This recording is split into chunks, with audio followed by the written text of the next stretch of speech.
Left the pause for the edit. Thank you, Sam. And lovely to see everybody on this, well, certainly where I am, a miserable, damp, overcast Friday morning. So you've already made it nicer for me with your commitment and your smiles. So as Sam said, this is first time we've done what's normally a day-long workshop online. We've broke it down into two parts. So it's lovely to see Kate and Eloise back from the first part we did a couple of weeks ago. Um, but also equally lovely to meet Clara and James for the first time. And hopefully you've been able to, or will be able to, catch up on what we did last time because there was a video there. So I'm not going to repeat a lot of what we did there, maybe a little quick recap. And as yeah, and so the first bit that we did a couple of weeks ago was really focusing on sort of what is a business, what is a business model.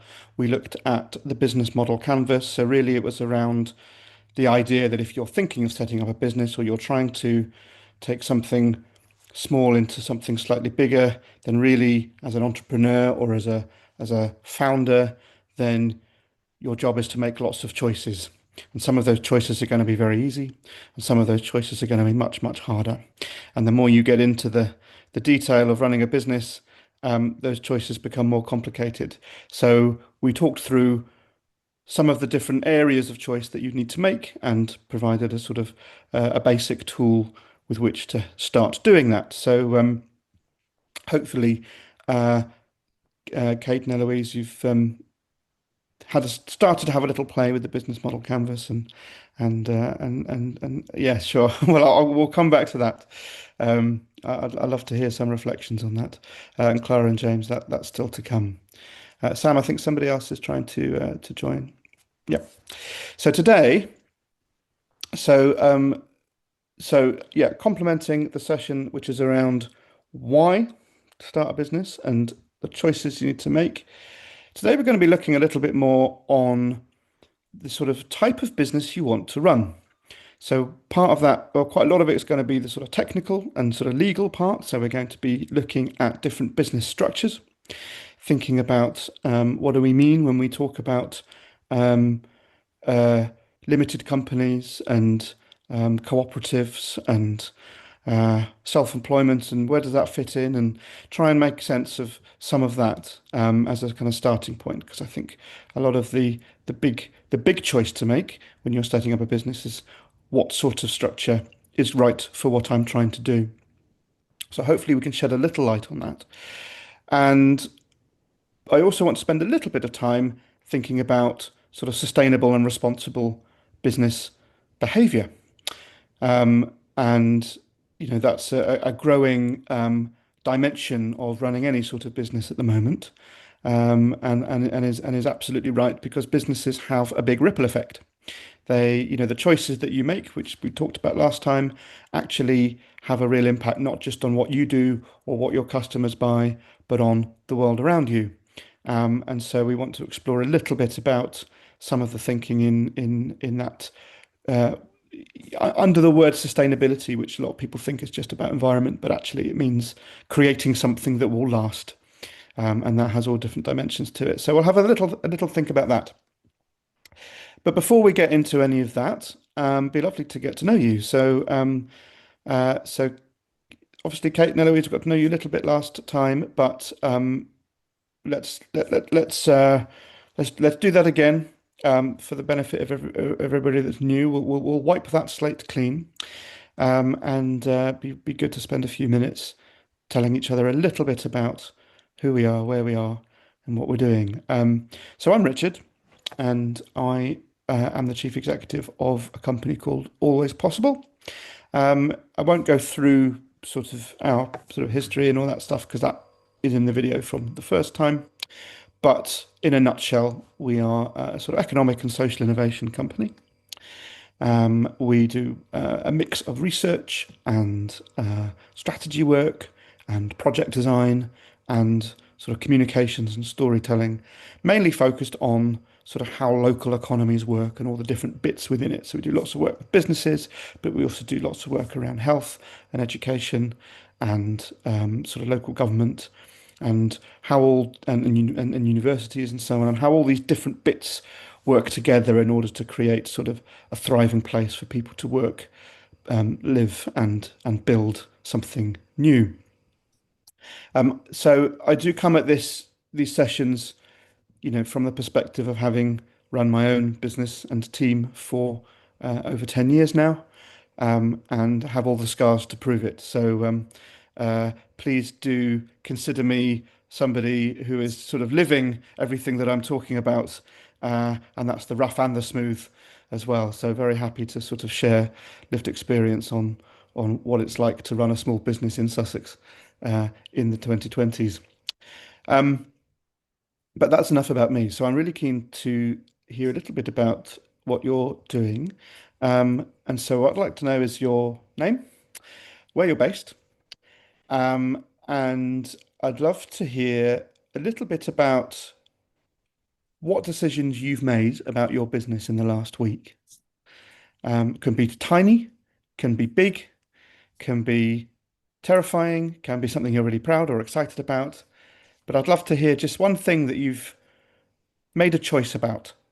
Um, and then that's to kind of weigh in for us to maybe understand a little bit about what it is that you're trying to do. So, who would like to go first? I don't want to necessarily pick on someone arbitrary. I don't mind. Lovely, Kate. Get Thank it you. out of the way. So I'm Kate. I live near Lewes. Um, I'm wanting to start a very small business, hopefully hand making mahogany boxes, which will be possibly inlaid or have marquetry on them, something like that. So well made pieces, and hoping to sell them at things like craft fairs and the like, or on Facebook maybe. Um, I've had a look at doing the business model canvas over the last week, um, and what it has made me think about, which I hadn't really thought about before, was what insurance or what level of insurance I might need, whether that's sort of based on unhappy customers or bad batch of wood or something. I don't know. So Mm, thinking about the potential costs of, well, not actually thinking about the costs, but acknowledging that there's a cost there potentially, which will take off my bottom line. mm. Great. Well, thank you so much, Kate, for that little bit of succinct introduction to your work, but also really great to hear that what we did a couple of weeks ago has provoked some different thinking, and that's absolutely what this is all about. Um, so yeah, so things like insurance would come in the sort of the resources element, because that's a that's a regulatory thing that if you're selling something to the public, you've got to have some protection for them and for you against anything going wrong, as you say. But yeah, the world of business insurance can be very messy. So thinking early on about what that looks like. And did you make any choices about that? Did you arrive at anything? I imagine product insurance would be quite up there for you. Great. Well, that might come into to some of our conversation today, certainly about the sorts of we'll certainly be thinking about liability and sort of how you separate what a business is sort of responsible and accountable for versus individuals, and that definitely comes into thinking about insurances. Lovely, Kate. Thank you so much. Who would like to go next? I'm aware there's Toya has joined us as well, but I cannot see or hear them yet. But Toya, you're very welcome to join in this conversation at any point. Lovely to there we go. Lovely to see you, Toya. We'll come to you in a little while. We're just introducing ourselves. You've not missed anything fundamental so far. James, I think you had your hand up. Right, I'm yes, well, I'm a retired structural engineer, and I live in a windmill which is in Kingston, just outside.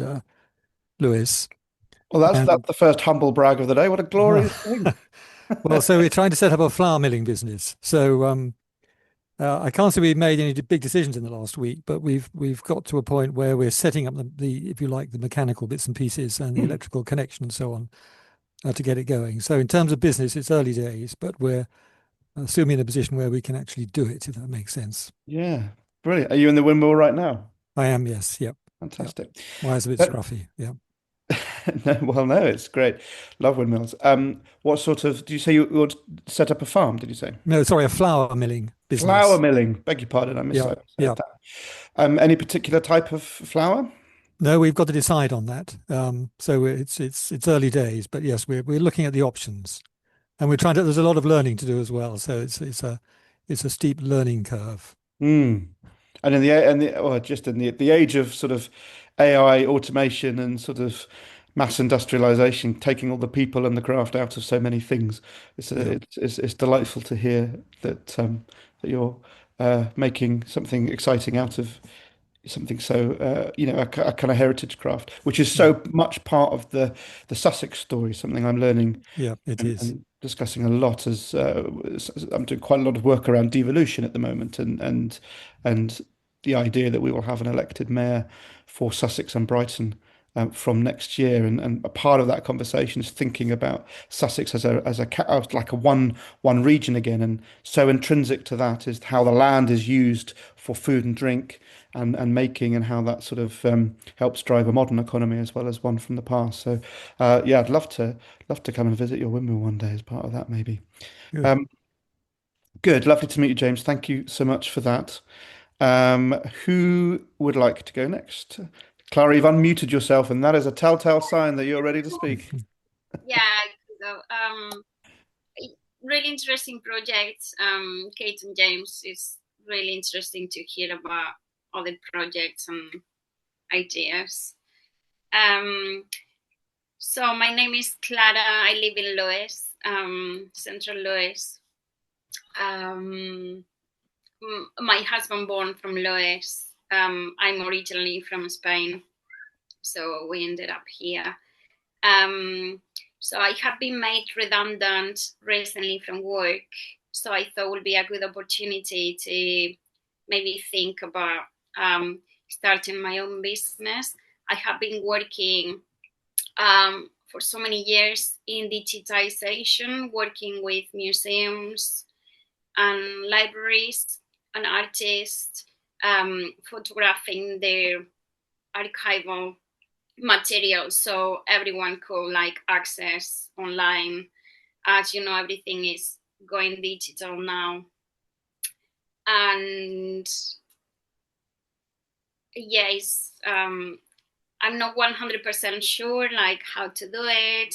It is scary as well.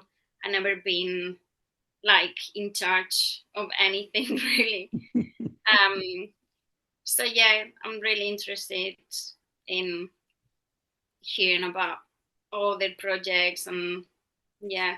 Great.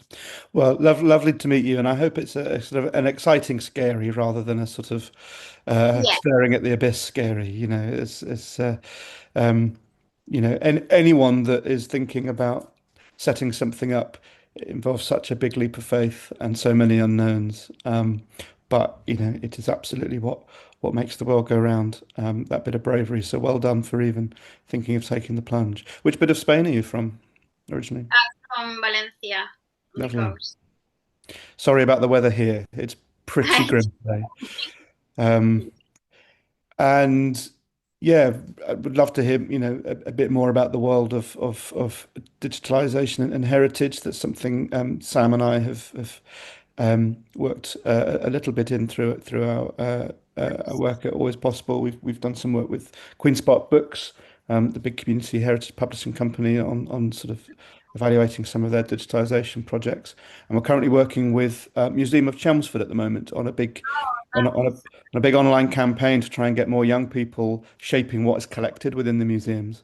Um, Okay, interesting. so yes, it's a really interesting field of work. So lovely to meet you, and thank you for sharing that. And I hope that we can, uh, yeah, clarify at least one thing today, so that you can feel that you can start to make some choices. Brilliant. Going to come to Eloise now, if that's okay. Yeah, hi. Eloise. I live in North Chailey, which is obviously north of Lewes. So I joined the first session of these calls where we looked through the business model setup. And my business is already set up and already trading, albeit I've only had one commission so far. And my business is in that management consultant field, geared around governance, corporate governance, and risk management and organisational resilience. And I think the choice I've made following that last session was I needed to network more. And the reason I needed to network more was to enable me to get a better, I wouldn't call it an elevator pitch, but to help me hone down what it is I'm trying to sell and the why. And I still haven't achieved it. And I realise I need to work on that because it gets confusing when people ask me what I do. It doesn't roll off the tongue. So that for me is probably the bit that I know I need. Well, I do know I need to work on is more of that honing of what it is I want my business to do. Because at the moment it's quite broad because my skill set's been quite broad through my corporate life. So it's that's the challenge for me, I think. I'll let you in on a little secret, Eloise. I'm still figuring that out 10 years on, and it's the thing Okay, that all probably right. keeps me Maybe up you shouldn't worry about it too much keeps then. me up most at night. Yeah, it's you never arrive. You're always heading towards your that killer value proposition, but it does become a little easier as you say you have more information, more data, more feedback. The more you test it, the more you listen to Yeah, people, try different bits of language, say to one person, certainly at this stage, yeah, going to one person saying, "Oh, I do this," and it leads to this. And if you see them looking a bit cold, saying, "I don't really understand," then try tweaking one of those words with someone else and see what happens.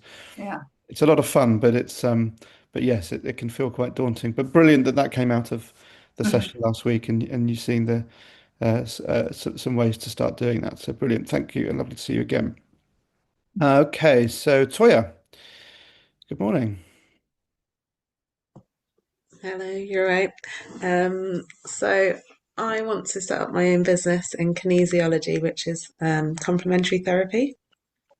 So I can do the standard way and just set up what I ideally want to do is be quite specific about who I want to target and how I want it run, but I don't know if I just start in a general way. So kinesiology is like muscle testing. So I've got 3 levels. So I want to do a startup probably from now till September, where I'm just practicing from home, getting a little bit of even like revenue coming in. So then I can invest it, and then September maybe then rent out a room because it'll be quite expensive. Be like over 6 grand a year just to rent out a room for one day a week.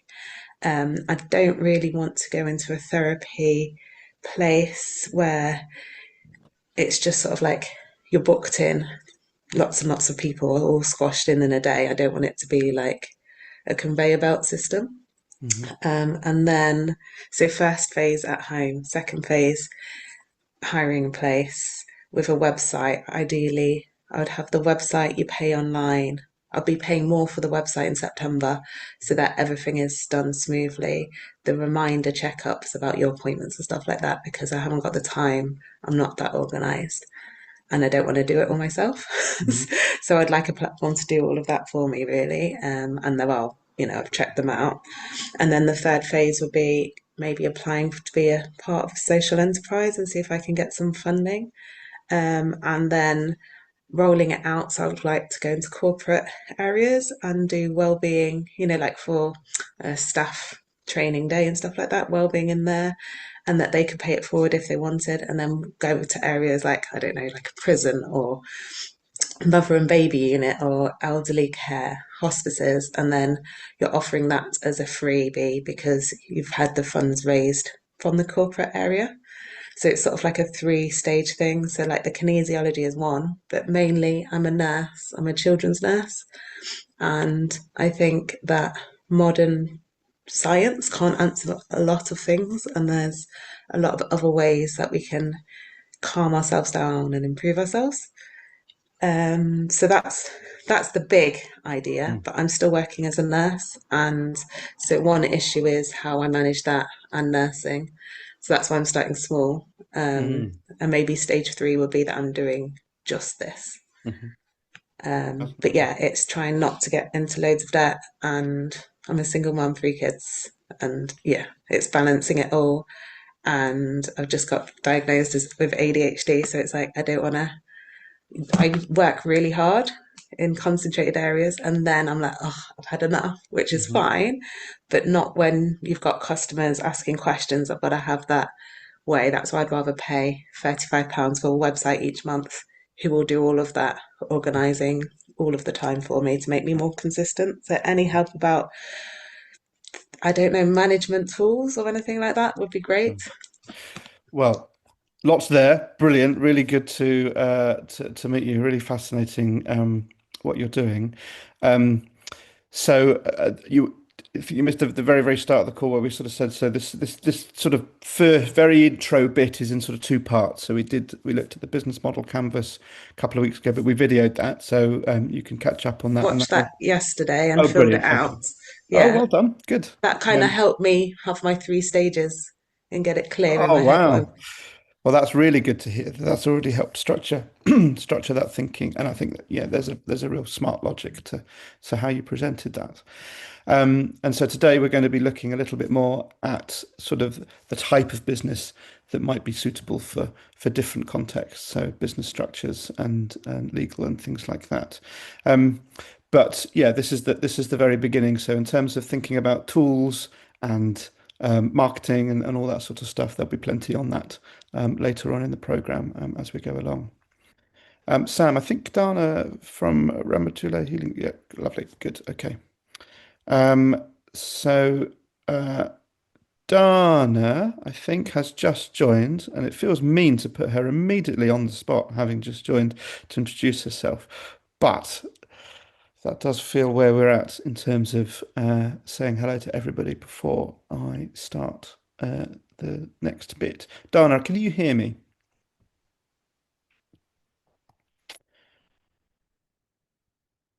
Maybe having some technical issues there. So we'll come back to Dana perhaps, but she did. She was with us in the last session. Well, so very good to meet all of you. What a fantastic and diverse range of business ideas, and I love this program for that. You know, even though everybody is only within a few miles of one another, to have you know, some flour milling and corporate governance and heritage digitization and mahogany boxes and therapeutic practice, it's a testament to, the depth and breadth of expertise and passion and talent that we have, and how important that people feel able to take that leap and perhaps spot an opportunity or a gap that no one else is quite filling, and step up to the plate and try and do something. So well done to all of you for even thinking about doing that. It's not easy. So I'm going to try and share my screen now. So apologies if I take a second to do this. Right, can everybody see my screen? It's not very exciting. Yeah, looks good. Hopefully you can see something. Okay. So using a tool here called Miro that at Always Possible we use a lot. It's a sort of digital whiteboard. So rather than just a sort of linear slideshow, although you can use it as such, you'll see me sort of zipping around a little bit more, uh, sort of zooming in and out, moving between things, um, and it can be quite helpful if you're trying to do a bit more of sort of visual mapping or trying to collaborate on something with other people. So, as a suggestion there's a free version or there's a very cheap tool. Miro can be quite helpful for sort of visualizing ideas as well as doing presentations. Um, so, as I mentioned at the beginning, today we're going to be looking at the sort of different types of business and legal structures, moving from the sort of why run a business and all the different choices that you need to make before doing anything else to then actually what are the implications of the type of business that you want to run. So this is a conversation. So whilst I've got a few, set things to talk through with you, I really welcome challenge, support, questions. What the hell do you mean, you silly old man? Or is that like this that I've heard of over here? That's fine. This is a dialogue. There's not too many of us that will become too chaotic. So do feel free to jump in or put something in the chat. So I'm going to start with this first, which might feel like an odd place to begin because there are still many, many businesses and incredibly big ones for whom this word is still a little bit of an afterthought, unfortunately. And perhaps in the sort of the world of business as we know it since maybe the real unleashing of neoliberalism and market economics in the sort of 1970s, 80s, sustainability has definitely not been something at the top of the agenda, you know, which has been about shareholder value.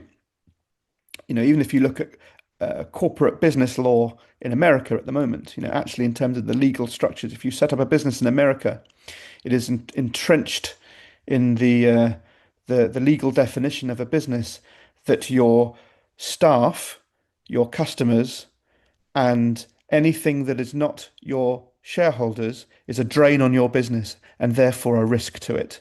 And so you need to minimize the impact that those things have on your business because the only things that really matter are the people that own your business getting as much money out of your business as they can. And that is the law, not just a philosophy. But it's fair to say, I think that we have moved on from that very narrow and linear thinking about business. And the wonderful thing about the 21st century is a much broader and more grown-up conversation about what business can be. Now, business, as we looked at last time, and if you catch up on that session, I think business has two jobs. One is to solve a problem, and one is to create value. And we solve a problem because business is a great vehicle to be able to do something that maybe an individual cannot do on their own, or to use the sort of power of whether it's manufacturing or whether it's applying skills and knowledge, whether it's convening, whether it is delivering something for a specific community, or whether it's trying to offer a solution to the whole world.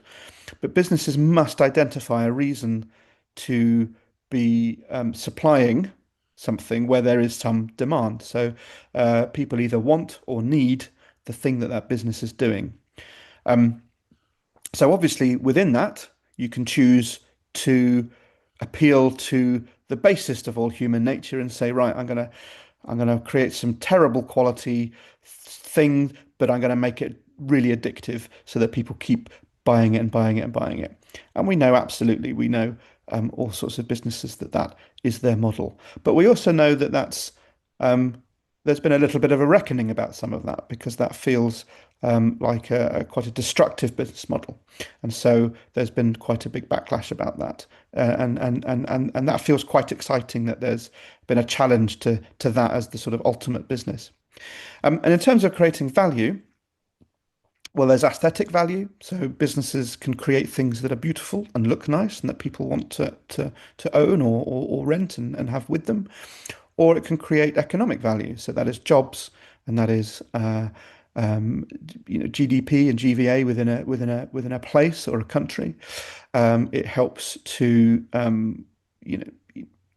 put something in the hands of consumers who are spending money, and it also creates opportunities for suppliers and for professional services. And so, good, responsible consumption is a good thing because it keeps people, it keeps wealth flowing through society.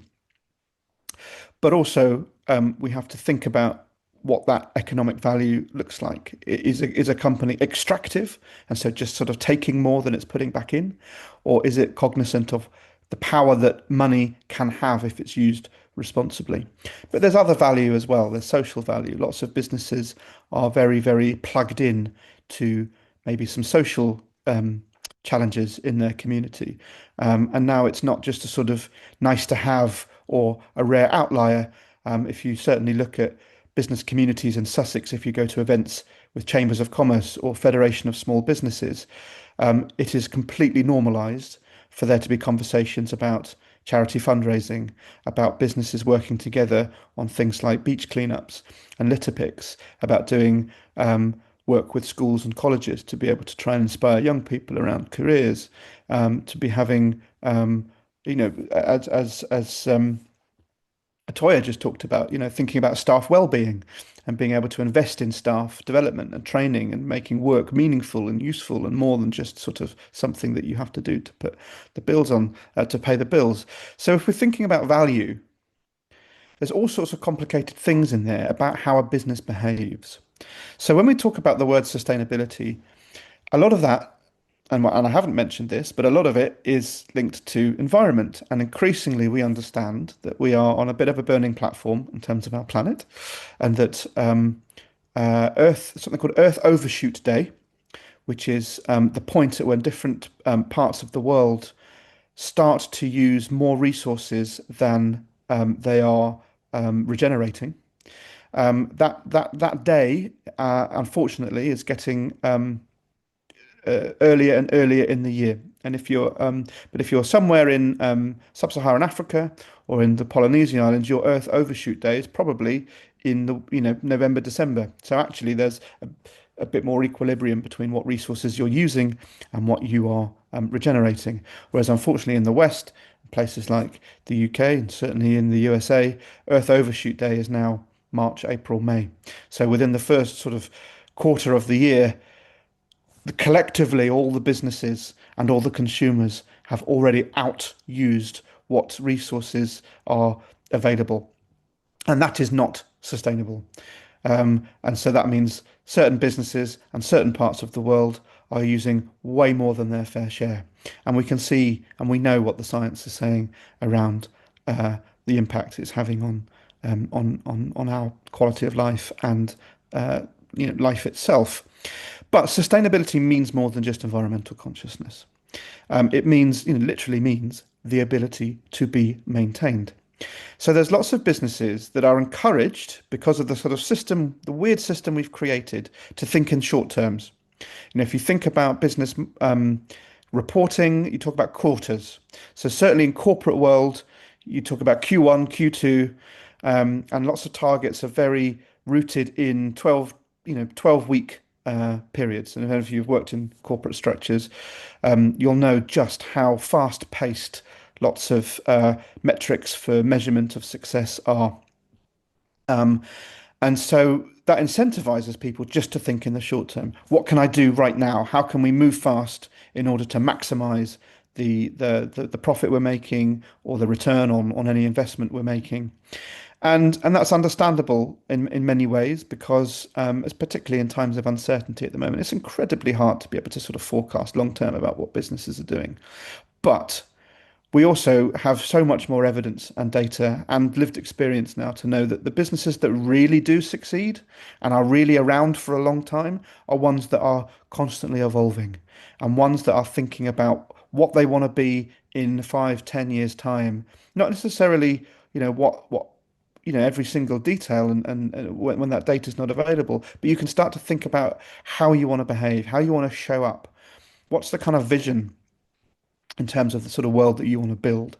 And that's starting to think about sustainability because that does rely on some of the things we looked at in the business model canvas, the partnerships you're making, the relationships you're building, the way that that you make choices about how you spend money, how you spend profit, who works within the business, the size of the team. And a lot of that's about thinking long term. So that's what I want to underpin some of the thinking about when we look at business structures now. It's not just what will get me through the next 6 months. What do I need to just do right now? Choices you make about business structures is long term. And when we talk about responsible business, um, you know, your choices when you set up a business, especially when it's, becomes an entity, a thing, a limited company that people work for or buy from or supply, then those choices and that ripple effect becomes bigger and bigger. And it is scary because, all of us have got to start at some point doing that when we've never done that before. Often we're working within structures that sort of look after that for us. But actually, there's a real liberation of it as well, because you, as entrepreneurs and founders, get to shape those choices and that behavior. It gets led by you. So if this is something that you're quite passionate about, or if you've got a particular set of values, then you can install that right away from the start of your business, and your business can grow around that, which is a really exciting thing. But when we talk about responsible business, we're talking about choices that help minimize negative impact, maximize positive impact, that think about your stakeholder engagement and how you want to engage with people. Things like transparency and accountability. We see what happens when lots of businesses aren't transparent and aren't accountable for their actions. And increasingly, we see that dominating headlines as a negative thing, whereas maybe in the 1980s, it was seen if you could get one over on the treasury, if you can get one over on your customers, you're kind of doing well. Greed is good. But at the moment, now we hear about PPE contracts, we hear about kind of fraudulent practice. We hear about companies not paying their taxes. Um, that's, that's shifted. We kind of have a slightly different expectation around what businesses can and should do. So I think that's really important and feels like a sign of progress. But even tiny businesses need to think about what that means for them. Think about long-term value creation and thinking about how responsibility isn't just something that just happens because you're a nice person. It is something that you have to think about strategically. So before I start to kind of put some of this in context and we think about it in terms of business structure, what do these implications of these choices mean for you? How even in your early stages have you thought about how your business personality or how your brand or how your offer needs to be responsible? Or do you violently disagree with everything I say and think you just need to make a lot of money and to hell with everybody else? Which you wouldn't be alone if that's your thinking, unfortunately. But yeah, give me some reflections on this. How have you thought about how sustainable or responsible your business practice needs to be? I can go first, I think, because the one of the sole purposes of my business is to strengthen the resilience of organisations. So it is about that long-term value creation for them. And I come from the construction sector, which has seen so many large businesses and also smaller businesses go under very, very quickly. Mm-hmm. And has devastating impact on the employees, supply chain, which is so deep in construction. So for me, it's if I can support businesses in having that long term sustainability, better resilience as things get tough, to make better decisions for their organisation, and that is core to me and central to me, and the reason why I'm doing what I'm doing. Great. And yeah, really, really important. And I think, it's easy for some of the more hard-nosed sort of traditional market-led capitalists to sort of dismiss a lot of this as, sort of woke, woolly, uh, it doesn't make good business sense. But I think what you just articulated there, Louise, actually thinking about resilience, sustainability, your relationships, how you behave is the best business sense, because the alternative is catastrophic quite often, because businesses find themselves caught up in practice that just means they cannot function. Um, and it's a mix of, personal values, but also we see, regulatory functions. Governments are not always consistent, but we have, but regulation is moving towards sustainable and responsible business as legally expected. And that's definitely the construction sector has had to catch up with that. It's a great example. Thank you, Eloise. Kate, I think you've. Yeah, it's what you've just been talking about with the sustainability has made me think that actually maybe I need to rethink mahogany. maybe I can source wood that's going for scrap otherwise and make the boxes out of that, so that I might even be able to get some of the materials free because people are scrapping stuff, and then work with that and make something out of it that people will want to buy and treasure, that'll make something valuable out of it. So that's all I wanted to comment Well, that's huge occurred because to me. mahogany was that, that's that Yeah. that Well, was exactly. It's your not like core it grows over here, core really. So, material. No, but I think that's, and responsible doesn't mean, not doing things that might not necessarily be fully circular or regenerative, or, not, but it's about being really conscious of why you're doing it, being really transparent about that conversation with your customers. Yeah, if you are using sort of rarer woods, or any kind of rare material in production, having really deep conversations, and doing the research to be able to be transparent about how, how that's being done as sustainable as possible. I've been learning a lot about the chocolate industry recently from my own visit, taking my kids to on holiday to Brussels and Cologne, but also as part of the Brighton Summit last week. There was some chocolate importers doing some workshops around the global chocolate trade and so on. But as an industry, I mean, that's one of the worst for so many things, not just in terms of the huge amount of water used to create a small amount of cocoa, but also the exploitation in terms of all of the countries that produce the cocoa that we all have a bit of luxury chocolate that we spend a lot of money on, see none of the return on that. The amount of child labor in it, the way it's sort of shipped around the world, the sheer amount of waste. But just to see as the revolution that's happening in that sector, that's not to say chocolate is bad and we shouldn't do it, but to think about, well, actually, it can be a really important ecosystem for responsible farming, for sustainable growth, for trade routes, for health, if we think differently about it. So it's not saying throw everything away, or mahogany would be bad. It's just about, let's think about all of the different implications and things that go into it, and then be really transparent about that thinking. Good, lovely, thank you. So, how do you prove that you are good? How do you signal that your business has made some of these choices? Well, there's a number of ways of doing that, and one is to, live it, show it, don't necessarily tell it.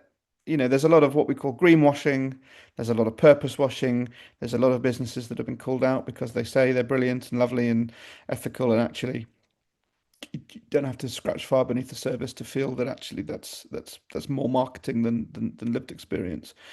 But there are a number of kite marks and accreditations, and there's mixed views on how useful these are to very, very small businesses, or how whether the more people that get these, the less value they have, because arguably they're a good differentiator. So I'm not going to get into too much of that. People will have different views, but just as a little overview, there's some international and national symbols that people have probably come across: Good Business Charter, Good Shopping Guide, Fair Trade, which accreditations that even small businesses can get to be able to demonstrate that certainly a section of your business is signed up to a set of standard principles, that there's certain things that you're considering, and it can be a useful signal. But you'll know what's right for you. You'll know what's cost effective, because all of these things cost some money, and what sort of your customers are likely to respond to. But there's a couple that are particularly prevalent in Sussex, and even Lewes District. So you may have come across B Corp, which is a global sort of movement around responsible business. Um, and I'd say maybe 10 years ago, when I started a lot of this work and working with, I think there were about three B Corp in Sussex. Now we're over 40. And and it's quite a big growth trajectory, and they're and some might think, well, they're all going to be in Brighton, because that's where some of the bigger, trendier businesses are. Not at all. Sam and I have just written the economic profile for the South Downs National Park, which largely focuses on rural businesses and also businesses in towns like Lewes and Lewes District. There's 14 B Corp businesses within the national park, which was unheard of just a few years ago. So B Corp is a like I said, global. It's a really difficult accreditation to get. It looks at every inch of your business, how you treat staff, how you work with supply chain, your environmental credentials. But it's more than just an accreditation. There's whole network groups. Places like Waitrose have now aisles, not maybe not aisles, but certainly sections where they will promote B Corp food producers over others. So there are some market advantages to having it, but it needs to be right for your business. But much more local accreditation, thinking about the national park, is the Green South Downs kite mark. So that's something that most of Lewes District falls within the Downs. It's only the sort of New Haven bit that doesn't. Um, uh, if you're a business and you want to demonstrate a sort of more local commitment to sustainability, then that might be a consideration and is probably more affordable to get that than some others. So just some thoughts on how to sort of signal your thinking, but we'll dive into how that fits with certain business structures in a second. So just to kind of recap, what do we mean by responsibility? Questions you can ask when you're looking at your choices as business is, how can the things we make and sell produce as little waste and do as little harm as possible? And just having that question in the back of your mind can help shape some of the decisions that you make. Just like Kate said with mahogany, or what if, or could we? Are there other ways? Um, and how can the way we make and sell things consume as little waste and do as little harm as possible? So we call the sort of there's the sort of scope one, which is sort of what you are making, what you produce, what didn't exist in the world until you made it, but now you make it. So the sort of manufacturing of that, but also that comes in sort of the services and the way you use energy to do things. Consume is then what you bring into your business, where you get that materials from. And then the third one is sort of how can the resources we buy, the partners we engage, staff we hire, customers we sell to, money we spend, produce or consume as little waste and do as little harm as possible. So that then becomes about influence. How can you, as a business, think about where you spend your money, how you use kite marks and things to signal a movement you're a part of? How can you advise and educate and inform your customers about the sort of responsible choices you're making? So there's all sorts of impact that a business can have. I'm not going to go into too much in the scope 1, 2, 3 about environment, but we can follow up with more information on that if needed. But the reason I kind of set that scene is because we're going to run through a whole number of different possible legal structures for a business. And some traditional thinking is, if you run a for-profit business, then your shareholders are your only consideration. And that is about making as much money as you can from the thing that you do. And then there are charities, and then there are social enterprises, and then there are limited by guarantee, not-for-profit businesses. There's all sorts of structures that we're going to look at. And I think there's still some traditional thinking that says some are responsible and kind, and some are not by the nature of their structure.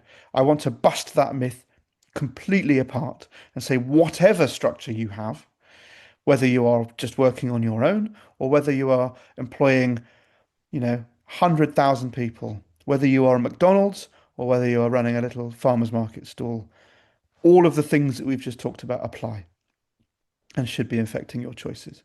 Your structure does not determine whether you are a responsible business or not. So I'll get off my soapbox now, but I do think that's quite important when we think about that. So look at these businesses here. What can you tell me about these? What jumps out at you? Any commonality? They're very familiar names. Ah, okay, good. All of Oh, them? well, some of them are. Okay. It's just like a mix of big companies and small companies, right? For example, Yep. Seasons and Harveys are like local companies. So I'm gonna you said companies. Well, What does that mean? businesses. So but we use these words, don't we? Um, Yeah, but what do we mean by it? What's a company? yeah. I'm not really sure the difference between company and business. Hmm. It's interesting, isn't it? Um, anyone else spot any Like commonality between these? franchise, Sorry? like a franchise, so it's not only one place, but it's in more than one place. That's interesting. So it's something about the scale of them that Yeah. they pop up. Well, I think that's true for Tesco, but I don't know if that's true for Pizza Fuoco or Seafood Bowling Club. Those are the ones that are small, and on the Mm. left are the ones that are in big scale. Well, you're absolutely right, all of you, to identify that the ones on the left are really, really big, and the ones on the right are all sorts of different sizes, but feel more local to Sussex. Local, that's it. Yeah. Yeah, for sure. And that's true. That's good. But anything else? What, going to come back to that company, what type of company are So they? the ones on the left are public limited companies. So Some they've are, got some aren't. shareholders. Okay, so they all have shareholders. They have hundreds of subsidiary companies sitting within them. So, for example, I used to work for Legal and General, Yeah. and they owned Carla Homes. They don't now. They own Legal and General Modular Homes, which they don't anymore. They owned Legal and General Affordable Homes, which they do still. They used to own Inspired Villages Group, which they don't anymore. So within those companies on the left, they have hundreds of subsidiary companies within them as well. But you're absolutely right. But I want to know what links the left and the right. What is the one thing that's common? And you have said it between all of these companies. I'll put you out of misery. So they are all owned by shareholders. So they are all limited companies. So they can be a public limited company or private limited company, but they are all limited by shares. And that's quite extraordinary, isn't it? Because you think about, those on the left, that's of no surprise. They are, and I've chosen here, the sort of largest UK registered businesses. So they're multinational firms with hundreds of thousands of staff and lots of subsidiary companies, as Eloise has highlighted. They're familiar brands. Um, some more than others, you'll know Tesco, but you might not know Rio Tinto. Anyone know what Rio Tinto does? Um, Mining.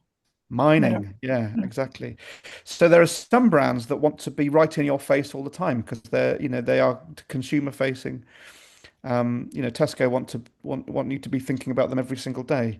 Rio Tinto, you're not their customer, so they're less bothered about that. But they are still a heavily commercial and complex business. So those on the right, Harvey's Brewery, Boutique Modern, who, I mean, sadly, and this is the bigger picture for all of this, went into administration a few weeks ago. I think they're one of the most extraordinary businesses in New Haven, and that's very sad. And I do hope that they are able to find a buyer. They're still trading, but they are an amazing modular construction company that have a factory in New Haven that builds homes from scratch, which mean and the sustainability is right at the heart of what they do. Amazing work around skills and around reducing waste in the construction sector. Richard, sorry. Unfortunately, I've got to leave now. As I mentioned to Sam earlier, I've got a clash this morning. Oh no, It's okay. been very good, and I look forward to watching the video in We're due course. recording this. There's plenty more to come. All right, thank you, James. Excellent. Okay, take care. But yes, but you can see the diversity of these businesses. So, my business is in there, the pizza company, restaurants, you've got a bowling club, you've got, a health provider. The point being, private limited company or a public limited company, company limited by shares, is in many ways the most sort of flexible business structure. So what do we mean by company limited by shares? So if you see LTD written after the name of a company, that is the legal title of that company. So companies are allowed to trade not using the LTD, but many do choose to use it. But if you're, completing a loan request or setting up a bank account or something like that, your technical company name will be whatever limited. So mine is Always Possible Limited, and that means that it is either public, private, or community owned, but it is owned. It is registered with Companies House. It is a legal thing. And I'll come back to that. That's quite important. Liabilities are separated between the owners and the company itself. So the company exists as an entity that is separate from the owners and directors. It must have at least one owner, but that owner can be another company. It can be an individual. It can be a group of people. It can be millions of people. But it has to have at least one owner. And those owners are called shareholders, or guarantors, maybe if they're another company. The company must be managed by directors. That is a legal requirement. Those directors are often shareholders, but don't have to be. The shareholders essentially delegate the running of the company to directors. And this is key, the profit that the company makes. So anything after all the costs are taken out, the money that's left at the end of the financial year belongs to the shareholders. So they have the right to decide what happens with that money. And they are legally entitled to keep it for themselves and split it, and that's called a dividend. Or they can give it to charity, or they can keep it in the company, so that you build up some reserves, or you can reinvest it in future things. That is entirely up to those shareholders. But generally and traditionally, the idea is that shareholders own businesses because they want to see a return and extract some of the profit from that business. So what do we mean about sort of separated liabilities? The company being a legal thing separate from people. What does that mean? It means that if something happens, the people who own the company or take part in it have you can't take them for everything they've got. It's limited to a certain amount. That's right. So as an owner or a director, you have lots of legal responsibilities for the governance of that business. You are accountable for how that business behaves and whether it pays its tax and whether it pays its staff and whether it pays its suppliers and whether it doesn't pollute, all sorts of things like that. So that comes within your role as a director or shareholder. But if the company is sued because it's done something, illegal or whatever, it's the company that's sued, not you as individuals. So it doesn't mean your house is owned by the company and that's at stake. It doesn't mean that you could never leave and go and set up something else again, depending on what it is that you've done. But that limited liability can be quite useful for even very small and early stage businesses, because if you think, this business at the moment is me, I am the main asset, but I don't want to have everything I owned at risk if something goes wrong. So that's quite a useful structure. So that's why kind of limited liability exists, so that so businesses are things in themselves, even though, and it's very weird, you could go on Companies House now and in 10 minutes, and for however much it costs, 30 quid or something, you could set up a business. You could call it, as long as no one else has got the name, as long as you pick a thing that it does, that business can be created from absolutely nothing, and that becomes a legal entity. It's just such a weird concept. But, they've tried to make it as easy to do as possible. So why set up a limited company, or what's the thing that you need to consider? A company that's limited by shares. You need to think about how it's going to earn income. So a company limited by shares has to earn money. Unless it's a sort of a shell company that's just holding an asset. But if it's going to be a productive business, it needs to trade goods and services, or it can make investments in things. It can own other businesses, or put investments on the stock market. But essentially, it needs to have some kind of money flowing through it. And you can grow a limited company through organic sales, through mergers and acquisitions, which is where you buy and take on other companies through investment, as I said. IPO, which is when you float on the stock market and it goes from being a private limited company to a public limited company, as Eloise talked about earlier. So that's where you open up stock options to the whole of whoever wants to invest in your business. That can make a lot of money for the founders if that's what they want to do, or you can grow it through debt. So banks are more likely to lend to a business that has got some stock or is trading or has some assets than they are maybe to an individual who is just sort of doing something as self-employed, because they could the business itself is an asset that bank could essentially own or secure some money against. So it's easier to leverage debt if that's how you want to grow. So private limited company uses its profits to pay dividends to shareholders, or to invest in growth, or to invest in other things, as I've mentioned. But as we've seen at the start, all sorts of different sizes and shapes of companies can be limited by shares. And as I said, absolutely at the beginning, that does not mean it has to be some example of rapacious capitalism where that business does not consider all of the impact that it has and all of the people that it looks after. It can be a deeply responsible business as well.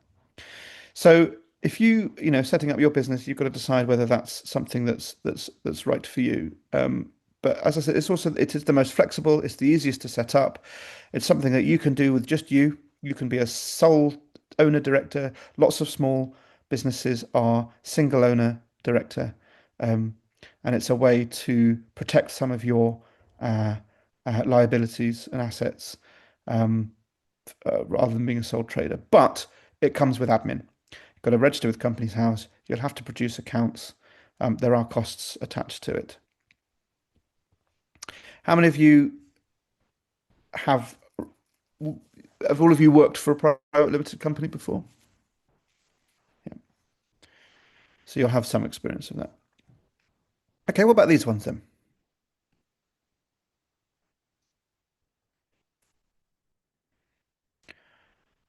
Now you know what I'm asking. What have these all got in common?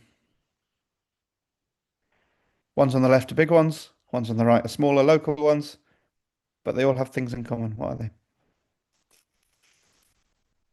All charity, not-for-profit organisations. So Okay. they're set up as charities and registered that way. So they're not all charities, but you used an interesting phrase there, not-for-profit. Not-for-profit. What does that mean? Limited by guarantee. There we go. Well done. So these are all limited companies in the same way that, so they are, the same way that limited by shares, they are owned companies, but they are what's called limited by guarantee. So I'll run through what the differences are in a second. But it's interesting, you said, are they all charities? A lot of them are charities, but some of them are not. But what do we mean by that phrase, not for profit, which is a phrase that's becoming a little bit problematic, I think, because it sounds like it sort of suggests those companies don't need to earn more money than they spend, which they absolutely do. You do not have a sustainable company if you are not bringing in more resource than you are expending.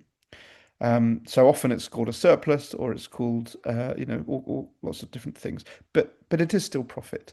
So what I'm hearing more commonly is the phrase more than profit being used rather than not for profit. So actually, some say that's what differentiates it a little from perhaps other limited by shares companies. But anyway, what are the implications when we talk about not for profit or more than profit? What problems are these companies more likely to be trying to solve? Reinvesting that profit back into charitable or social means. They're not, the shareholders themselves are not taking any any money for themselves as profit. It's being redistributed for social good or environmental good or education or whatever it might be. So, a company limited by guarantee is legally bound to be for the benefit of its what we call members. So rather than thinking about it as shareholders, these companies are owned by its members, which tend to be a community or a set of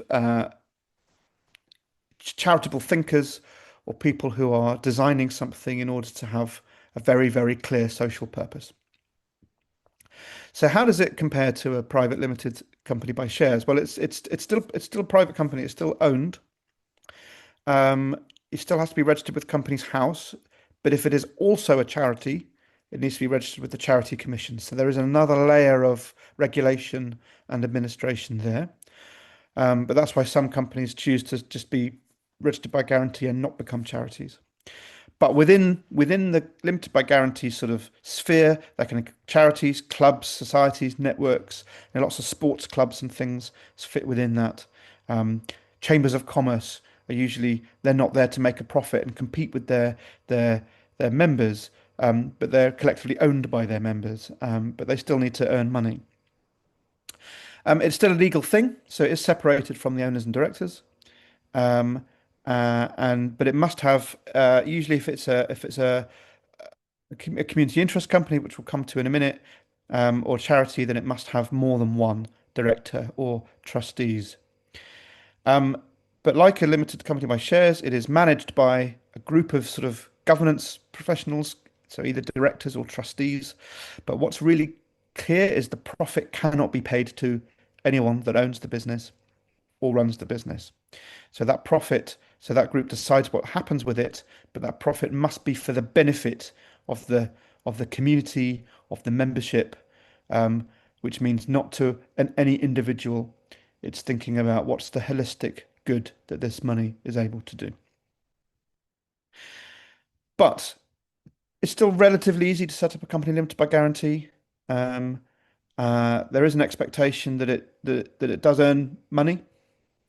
Now, if you're a charity, obviously you can earn money through donations rather than trading. And there are some laws around trading, what a charity can do. But let's for now just think about more broadly limited by guarantee. You can trade, but there are options around grant funding and receiving donations if you become a social enterprise or a charity. You can charge membership fees, which is often private limited shares companies don't do that so much because they charge for a service or goods, whereas member-driven organizations have more sort of flexible subscription offers.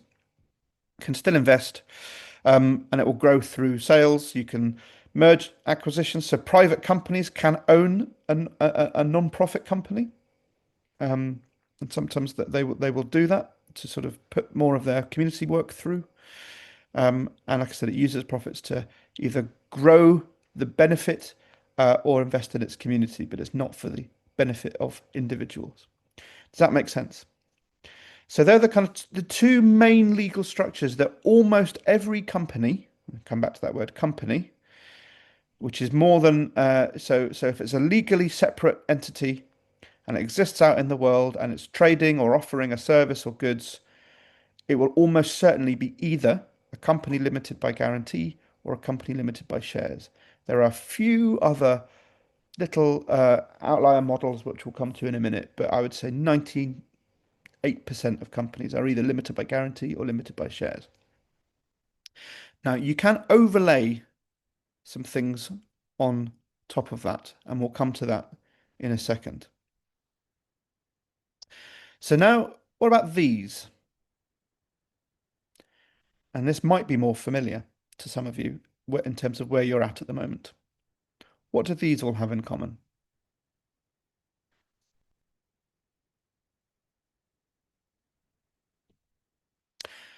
So they look like companies. They've got logos. They've got names like not just travel. That's not a person's name. Some of them do have an individual's name, but they've got a brand. They're trading. These are all sole traders. So these are all individuals that have set up a business but have decided not to register it with Companies House and become a limited liability.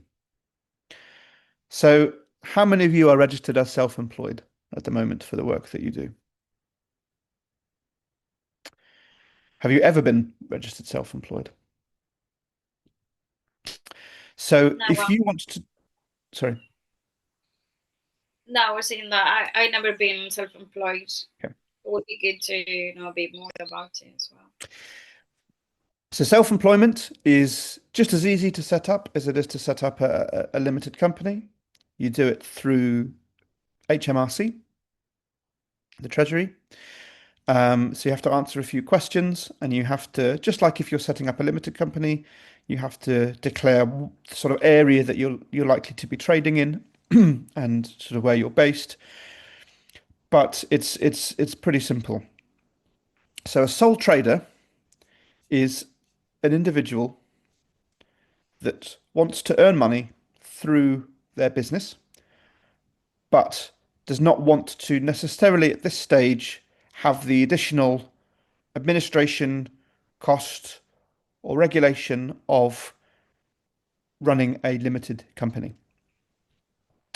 So sole traders, obviously it's private because it's an individual, um, and most of the time are self-employed. So you register with HMRC, you say, I am going to earn an income through work by being my own employer.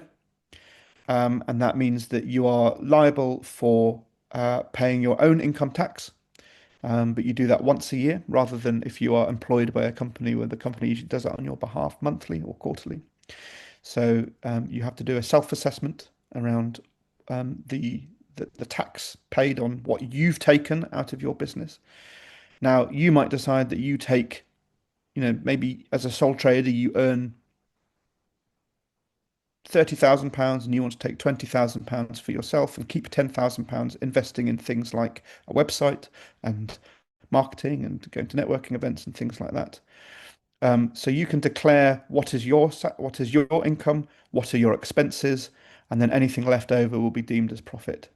So you will still need to pay taxes on your income and on the profit, but it's a different level to if you are doing it as a limited company.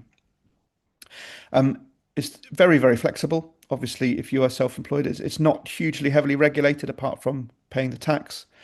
But it might not be a legal thing. I mean, you can set up a micro limited company and still consider yourself a sole trader. You don't want to employ anybody or anything like that. But that's purely for the case of having liabilities limited so that you can't be sued. But a lot of people will just happily be their business and don't want to be the separate legal thing. But there are risks with that, So if your business ended up owing a lot of money and you are a sole trader, self-employed, then anything you own could be in line for those creditors, essentially.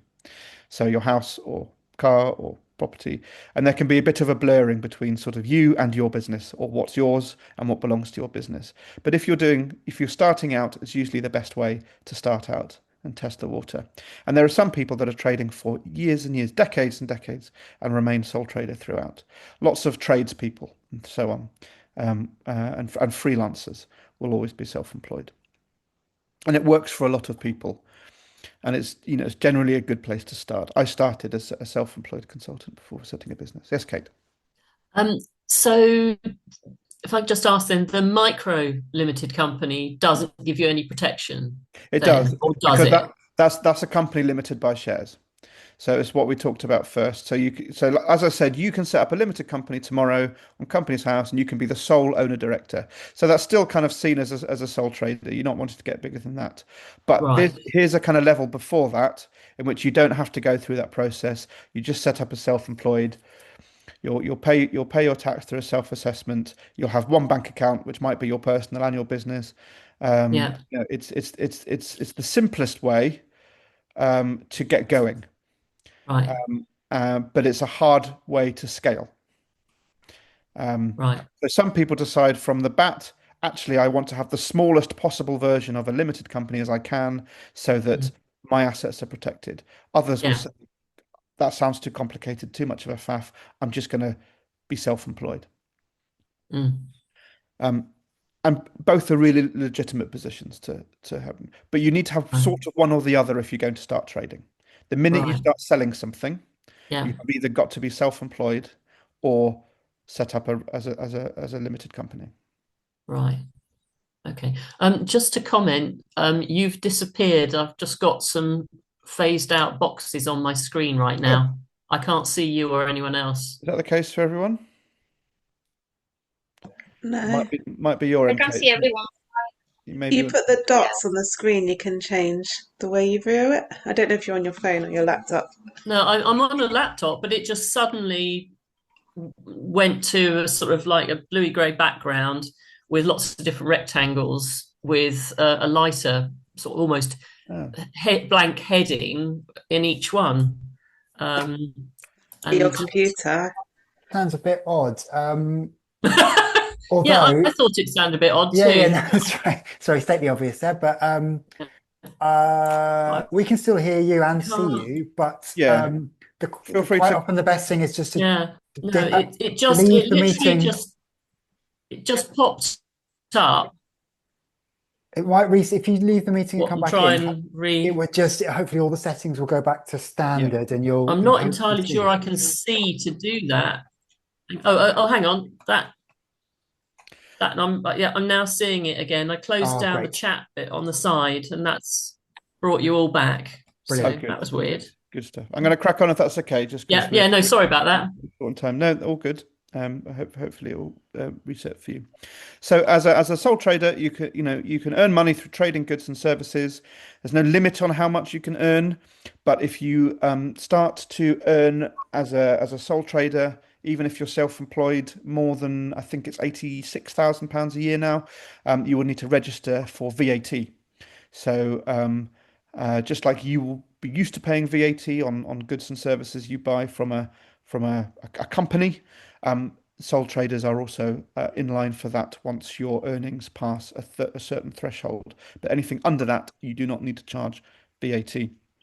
And that was 86,000, was it? It's around that, I think. Yeah, I Yes. don't think that's going to be a problem for me, frankly.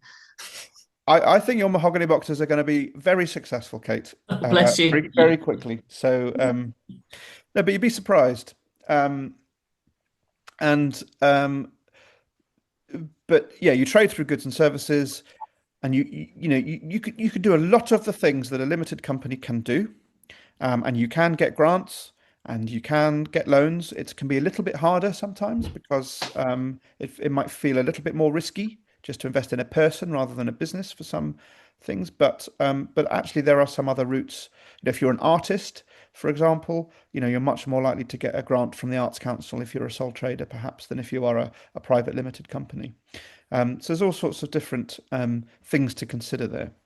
In terms of what you do with your profit, well, you are the sole shareholder in your business, so it's entirely up to you. You can keep it or you can reinvest it.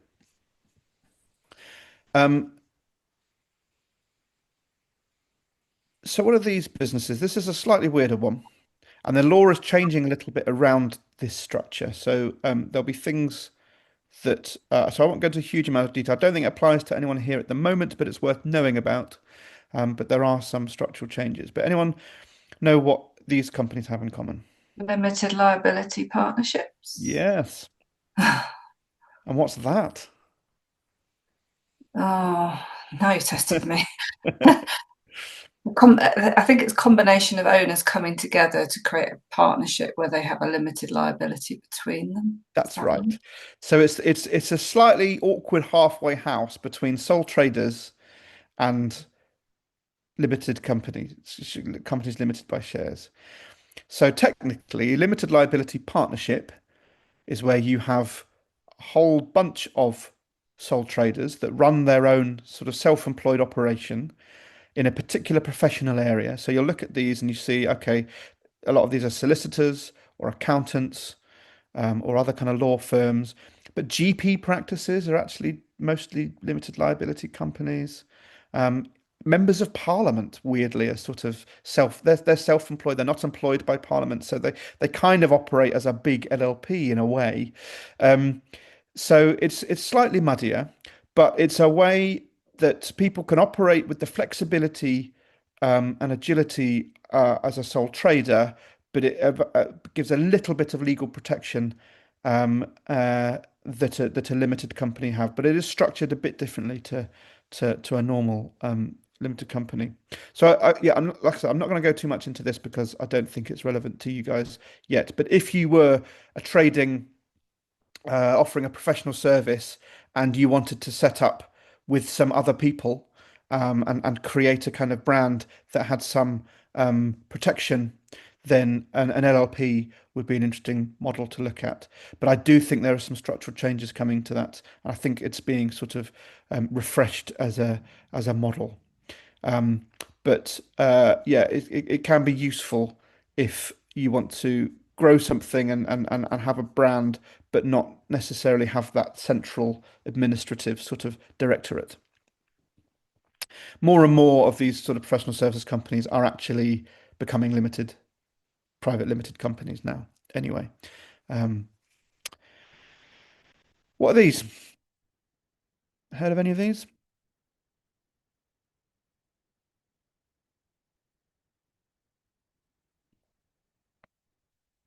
So these are all limited companies.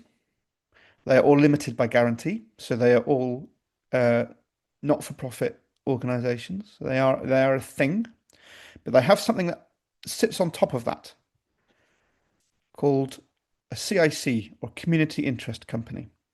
So a CIC can be either a company limited by shares or a company limited by guarantee, just to complicate things a little bit.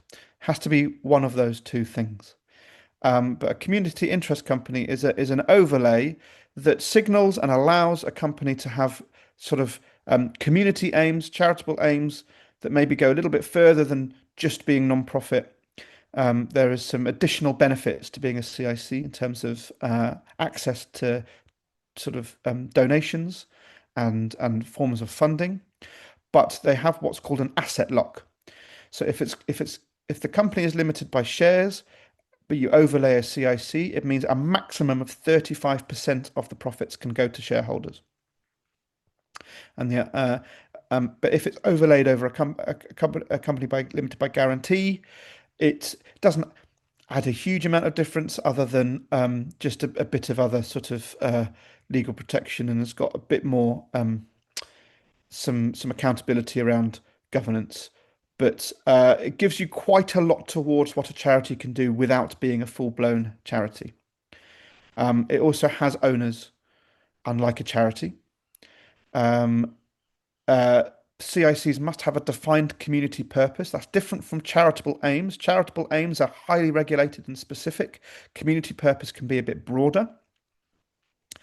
So social aims can be quite broad. It can say, we're interested in helping, support end food poverty, whereas a charity will need to be really specific about what that means and for whom. Must be registered with Companies House. It is a legal thing. It tends to have more than one director. It's good practice. But yeah, so it was created in the sort of early 2000s, really, as a way for it recognized a lot of entrepreneurs wanted to have more freedoms around earning potential and around growth without the very, very tight regulatory frameworks that charities had, while still doing a socially focused organization. So there's been a big rise in social, what we call, these are essentially, most social enterprises are CICs, community interest companies, or KICs. But there is an expectation that they are still trading in goods and services, unlike charities. So many charities don't trade anything at all. They just receive money in order to do charitable work, whereas CICs are still expected to trade, to earn money through goods and services, but can have options around grant and charitable funding too. So it might be something that that will really work for what you're trying to do.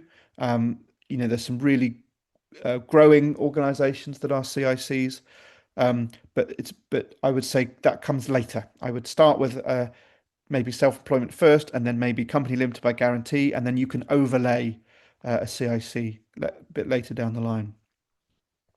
Just conscious of time. Sorry, I know we've got to 11 o'clock, so I've just got a couple more to go through, which I'll go through quickly. These, you may have heard of some of these. So these are CIOs, which is yet another sort of halfway between a business and a charity that's been introduced quite recently. So this is a charity, but it's a sort of charity light. So the idea is that these are particularly for small charities, because there's a lot of charities that earn under, £500,000 a year, but the regulatory cost of running a charity can be very, very high. Lots and lots of governance stuff, lots of requirements. So a CIO is a way to set up a small charity that is registered with the Charity Commission. It's not a business. It's limited by shares. It has specific charitable aims. It is run by directors that are known as trustees, but they are legally separated from it. So it is its own legal thing, and any profit it makes as a charity needs to be reinvested in the work that it does. But it doesn't have quite the big regulatory frameworks of a large charity. So if you decided that actually what you think you're doing is much more charitable than it is private business, a CIO might be a good place to start rather than trying to be a full-blown charity. Another option is what we call plurally owned businesses. So we are getting quite complicated now, but you might be familiar with some of these. So that includes sort of cooperatives and mutuals. And actually, there is a diversity there. So, from Lewes Football Club to Infinity Foods to Arup, which is a massive design consultancy, sort of one of our competitors, to jewelers, to training companies, credit unions. Actually, cooperatives can cover a whole range of things. Even Waitrose and John Lewis are member-owned cooperatives. That doesn't mean that they don't make lots of profit, but they are a different way of structuring a business. So again, I don't know how relevant these will be to you at the moment, but we want to highlight these, and through this whole program, we're highlighting these because Lewis in particular has a higher proportion of plurally owned businesses than sort of anywhere else in the region. So a lot of previously privately owned companies are going to be employee owned. So actually that's where all of the staff jointly own the business. Customer owned is things like John Lewis and Waitrose and the co-op. Mutuals are where sort of like credit unions, where everybody that invests money in it and holds money in it, like a bank, are joint owners of the whole sort of trust. Cooperatives are a mix of sort of staff and customer ownership. Community benefit societies, similar. So these are just ways to find flexible and legally compliant models to do good work and responsible business work that sort of challenge some of the traditional models of shareholder value, whilst not exposing every person that's running it to liabilities if everything goes wrong. All of these trade goods and services. Lots of them have fees for membership as well, but they're all trading. They're all selling things. They can own other businesses. They can grow through debt. But these mutual companies, plurally owned companies, can pay dividends to their people that own them. But rather than that being, a couple of individuals at the top that are sort of rubbing their hands when they take the spoils of what everybody else has produced, the idea is that there is mutual benefit. So if everybody that co-owns this works hard, does well, makes money for the company, then they all see a net sort of gain from that. As a spoil of that work. So you can see the appeal, and that's why a lot of employee-owned companies is becoming quite fashionable. They are quite complicated to set up, and there is quite a lot of red tape around the regulation, but they can do really, really important work. So it's certainly, again, I wouldn't say necessarily start there. Very few of these things, that's how they start. It's usually a bunch of sole traders that are doing something interesting work together over time and start to think, oh, are we going to be a limited partnership or should we set up a cooperative? But it's worth knowing about and worth having a look at some of these businesses, especially if they're working in your sector. So just very, very quickly, just a kind of reminder that all businesses can help build wealth for the communities within which they sit, not just the owners. Um, businesses can align their spending with local policies to support suppliers. You can buy local, as well as help invest in and manage community-owned assets. And interesting thing with devolution happening in Sussex, Lewes District Council will not exist in 2 years' time, but it owns a lot of property. So I think there's going to be quite a lot of assets and property that are going to be essentially up for sale for community businesses to take hold of, or even maybe they'll just be transferred over.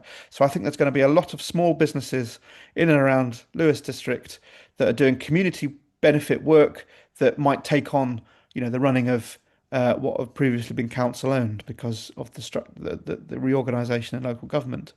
So that would be really interesting to see what models emerge there. Inclusive ownership, it doesn't have to be, a single owner. There's all sorts of different models around cooperation so that wealth's retained locally, and builds resilience in more than just the sort of owners. Again, these are all choices that you might want to make rather than things you are obliged to do. And fair work is intrinsic within sort of responsible business, certainly in any kind of non-for-profit, community interest company or cooperative, about fair wages, about supporting career progression, about taking employee satisfaction and development and productivity seriously, and being clear about what sustainable growth looks like, not just quick wins to maximize profit. And there's lots of financial vehicles as well. I talked about a credit union. So I do a podcast called Sussex in the City. I've got an interview coming out next week with Emma Knowledge from Wave Community Bank. So they have all sorts of businesses, big businesses, small businesses that bank with them, but because they are a credit union, they don't make a profit. They're not working like Barclays and NatWest. They are kind of custodians of sort of community wealth in an interesting way, but still offer sort of competitive loans and things. So if you're a business trying to get a loan, maybe consider talking to a credit union before talking to a bank, because that money works harder for the community that it defines. So that's quite interesting as well. Lots about land and property and so on. So I'm conscious of time. I know people need to go, but there's some really good resources around community wealth building, cooperatives, different types of business modeling from organisations like CLES, Local Trusts, New Economics Foundation. I think we've got some resources linking to those in our group platform called the Possibility Club. And we'll share obviously all these slides as well. So sorry to rattle through at the end there. Mostly it's important you understand limited by shares, limited by guarantee, and sole trader. They're the things that you're going to be making decisions about first of all, because you'll need to decide at least one of those when you start trading. And then all of these other things are worth knowing about, doing a bit of research in. I just wanted to introduce them to you at this stage. So yes, I'll shut up there. If there's any questions, then obviously field via Sam and Possibility Club and so on. All of this will be continued and picked up in later parts of the course, but hopefully there's some useful things there in that conversation.